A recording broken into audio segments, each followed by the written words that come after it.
Hello, this is Andrew from Harmony Music Center, and I wanted to do a very basic beginning guitar video for complete beginners. And in this video, what I would like to do is just cover some of the really nuts and bolts basics of guitar. And so, okay, here we are. I've got my guitar. The first thing I'd like to talk to you about is the position of the guitar. And one thing that I really encourage everyone to do is to get a good strap. You can see I have this strap here, lovely black, sturdy strap. It's made out of nylon. And there's a couple of different ways that straps attach to guitars. I think the best way personally is when they attach here, there's a little strap button that's right here on the heel of the guitar. If your guitar has one of these, great. If not, you can easily go to a guitar tech or guitar store and they can install that for you. Don't do it yourself. It's really easy to mess it up and get it in at the wrong angle, so it's really important to have somebody that knows what they're doing to install that. So that's one way, and I think that's the best. The other way that I've seen a lot of people do, you can have a strap that goes kind of under the strings here. It has a string that kind of goes there and then it kind of comes back around, and then you'll see pretty much all guitars will have this little strap button at the tail end of the guitar. And so that's one thing. And then so for the position of the guitar, you want to hold the guitar so that you have really like a comfortable arm position. If it's too high like this, your elbow is going to be compressed and kind of at too much of an angle like that, and that's going to really be constricting and problematic. And then if it's down way too low, sometimes you see these rocker pictures or videos like good old Jimmy Page playing almost kind of down by his knees. And unless you're dragging your knuckles on the ground as you walk, that's going to be way too low. So you really want a position where when you're playing, your arms are almost kind of at like a right angle, right? Not like this and not too straight, but just kind of at a comfortable angle. And then also, you don't want the guitar to be too far over this way so that you're straining this arm. You don't want it to be too far over this way so that you're straining the other arm. You really want to find kind of a good centered position. The strap is nice because for me, it really helps me kind of balance the guitar and get a good position. So that's one important thing.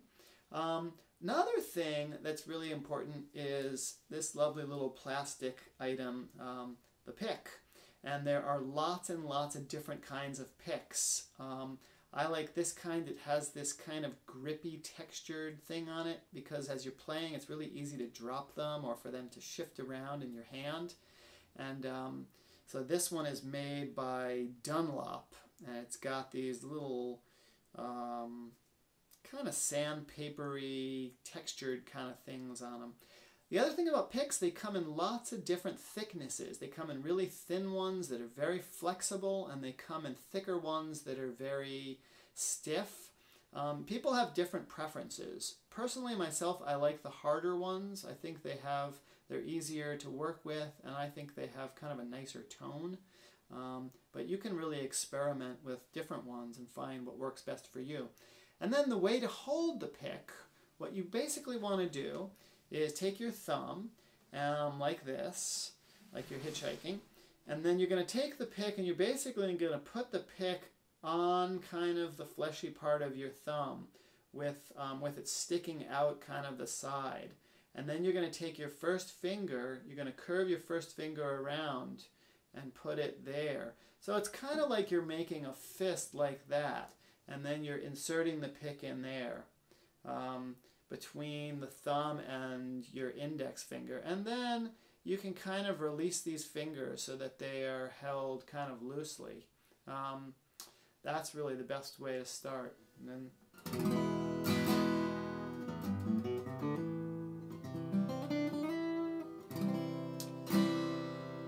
so a couple of other things that I wanted to talk about. How to tune a guitar. Back in the prehistoric age when there were no electronic devices, we all tuned guitars by ear or with pitch pipes or lots of kind of more challenging ways. Today, the best thing to do, or the cheapest, easiest thing to do on your iPhone or Android or whatever smartphone you have, is to go on, and there's lots of guitar tuning apps. The one that I like best is called Guitar Tuna. Tuna like the fish, T-U-N-A. And it's a free app, and then it's easy to use, and that will help you tune your guitar.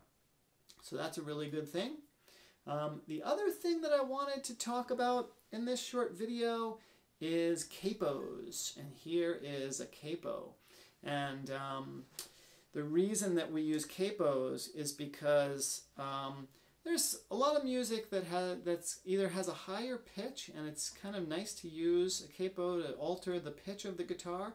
The primary reason for using capos is that sometimes a particular song is not in a good key for your voice if you're singing, or for somebody else's voice if they're singing to your playing.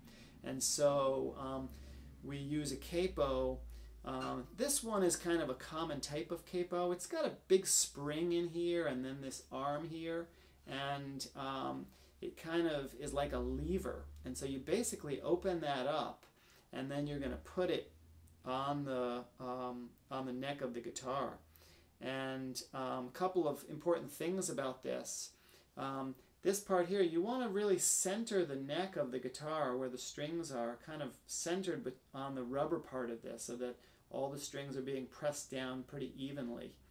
Then the other thing is you want to put it probably centered between the two frets, but a little bit closer to the fret towards the bridge.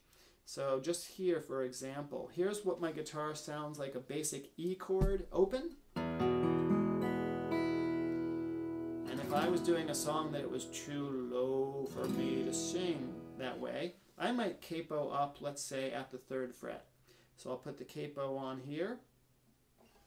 And then I like to kind of press it back, press it down kind of back and forth like that. Kind of seats it on there, and then make sure that everything is, all the strings are pressed down evenly and well. And then what I like to do is play each string. Make sure they all sound out clearly without buzzing, because sometimes if it's not on quite right, it will buzz. And here's what that E chord sounds like capoed at the 3rd fret. It's a higher pitch.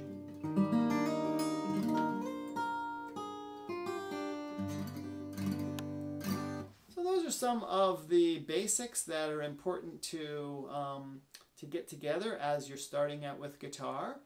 And look for lots of other videos here in this student area. We'll have videos on beginning chords and different songs and lots of stuff. So thanks for listening. Have a great day.